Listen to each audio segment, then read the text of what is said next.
अच्छा जी, अब हम बात कर लेते हैं थोड़ा सा बुक से हट के भी। ज़रूरी नहीं कि कुछ चीज़ें जो है वो हम अपने तौर से भी उसको ऐड कर सकते हैं ताकि आपकी नॉलेज में इजाफा हो जाए। अभी तो हमने जैसे बात करी कि बोन्स और मसल्स जो हैं वो दोनों ही आपके लिए इम्पॉर्टेंट हैं for your actions, for your activities, for your movement, ठीक है।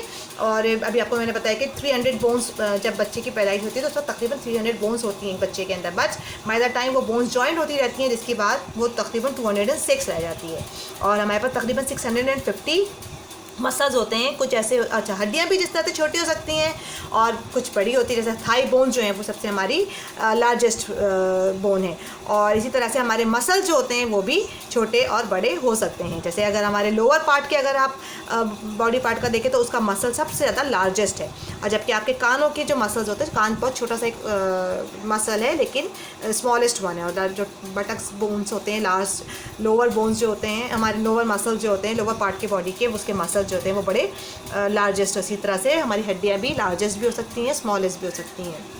हड्डियाँ क्या है, एक तरह का इतना स्ट्रॉन्ग मैकेनिज़्म है उसके अंदर, बिल्कुल किसकी तरह है, आयरन की तरह। जैसे लोहा या फौलाद जो है या स्टील जो है वो कितना स्ट्रॉन्ग मटेरियल होता है जिसको हम तोड़ नहीं सकते, बिल्कुल इसी तरह से हमारी हड्डियाँ भी अल्लाह ताला ने बड़ी बहुत पावरफुल बनाई हैं। बड़ी कैल्शियम और फास्फोरस का मटेरियल मौजूद है जिसकी वजह से बच्चे जैसे गिरते भी हैं लेकिन हर वक्त अल्लाह ना करे, खुदा ना खास्ता, कोई उसके अंदर फ्रैक्चर नहीं होता।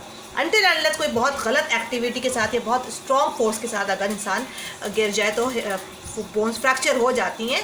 बट उसके अंदर अल्लाह ताला ने बड़ा खूबसूरत ग्रोइंग मैकेनिज़्म दिया है कैल्शियम और फास्फोरस की मदद से कि उसके अंदर मेंडिंग का प्रोसेस या रिफॉर्मेशन का प्रोसेस हो सकता है कि वो हड्डियाँ जो है वो दोबारा से आपस में जुड़ जाती हैं, जिसकी वजह से 6 वीक्स का टाइम दिया जाता है उसको बैंडेज करके, उसको प्लास्टर करके रख दिया जाता है, जिसकी वजह से हड्डियाँ आपस में दोबारा जुड़कर फंक्शन के लायक हो जाती हैं।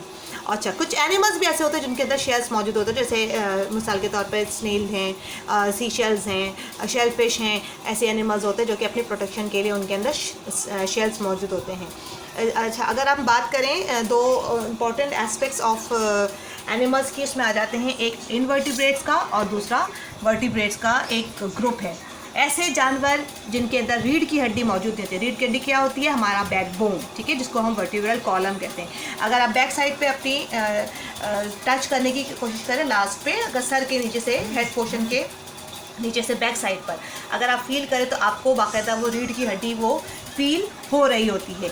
और ये हमारे सिर्फ कॉर्डेट्स में या वर्टिब्रेट्स में होते हैं। ऐसे जानवर जिनके पास रीढ़ की हड्डी मौजूद होती है वर्टिब्रेट्स कहलाते हैं, जैसे हमारे जो वेल डेवलप्ड होते हैं। जबकि ऐसे जानवर जो छोटे कीड़े मकोड़े जैसे कॉकरोच है, फ्लाइज हैं, बटरफ्लाई है और सेंटीपीड, मिलीपीड्स, इस तरह के जो छोटे जानवर होते हैं, इवन ये स्नेल्स वगैरह होते हैं, इनके अंदर रीढ़ की हड्डी मौजूद नहीं होती।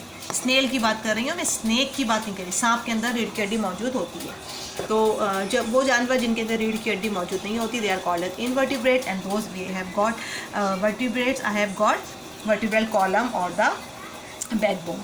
अच्छा, जो हमारी दो तरह के मसल्स होते हैं, एक होते हैं हमारे वॉलंटरी मसल्स, जो एक होते हैं हमारे इनवॉलंटरी मसल्स। वो मसल्स जो कि आपकी मूवमेंट में हेल्प कर रहे होते हैं, जो कि आप अपनी मर्ज़ी से हिला सकते हैं, जैसे आपके पैर के मसल्स हो गए, हाथ के मसल्स हो गए, जिनको आप अपने मूवमेंट के लिए इस्तेमाल करते हैं।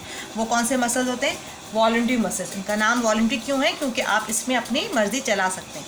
जबकि वो मसल जो कि इनवॉलंटरी होते हैं, जो कि आपके इंटरनली, जैसे आपके हार्ट के मसल्स हैं, आपके स्टमक के मसल्स हैं, आपके लंग्स के मसल्स हैं, ये हमारी मर्ज़ी से हमसे पूछ के काम नहीं करते, बल्कि क्या है, ये इंटरनली अपनी मर्ज़ी से वर्किंग कर रहे होते हैं। These are called as the involuntary muscles. जबकि वॉलंटरी मसल्स, जैसे आपने चलना है तो आप अपने पैरों को, मसल्स को मूव कर रहे होते हैं, ये आपकी मर्ज़ी से काम करते हैं, that is why they are called as the voluntary muscles. और वॉलंटरी मसल जो होते हैं, इनके मसल्स में स्ट्राइप्स या जैसे हम कहते हैं यूँ इस तरह से पैचेज बने हुए होते हैं, जबकि हमारे जो इनवॉलंटरी मसल्स होते हैं बिल्कुल स्मूथ होते हैं, ठीक है। और जो वर्टिब्रेट्स और इनवर्टिब्रेट्स की बात करें तो इनवर्टिब्रेट्स के अंदर ना ही बैकबोन होती है और ना ही वो कोई इतने वेल डेवलप्ड होते हैं। होते तो हैं मल्टी सेलुलर, लेकिन उनकी प्रॉपर बहुत ज़्यादा स्मॉल होते हैं, थोड़े स्लो मूविंग होते हैं। जबकि वर्टिब्रेट्स क्या होते हैं, उनके पास ना सिर्फ वर्टिब्रल कॉलम होता है यानी बैकबोन, बल्कि वेल डेवलप्ड और पूरा प्रॉपर इंटरनल स्केलेटन सिस्टम होता है। जैसे आप हैं, हम हैं, फिश है, दूसरे और बड़े जानवर हैं, मैमल्स, रेप्टाइल्स। जबकि छोटे छोटे जो स्नेल है, क्रैब है, वो हमारे इनवर्टिब्रेट्स में आ जाते हैं। So that is all about for today's lecture. और ये चैप्टर मैंने आपको पहले कह दिया था कि मैं आपको एक ही टाइम में पूरा लेक्चर डिमॉन्स्ट्रेट कर रही हूँ, एक साथ समझाकर आपको डिलीवर कर रही हूँ। लेकिन इसके क्वेश्चन आंसर अभी इसमें 2 डेज़ में आपको शेयर करूँगी। But if still you find any difficulty you may ask. Okay students, take care of your yourself हाफिज़।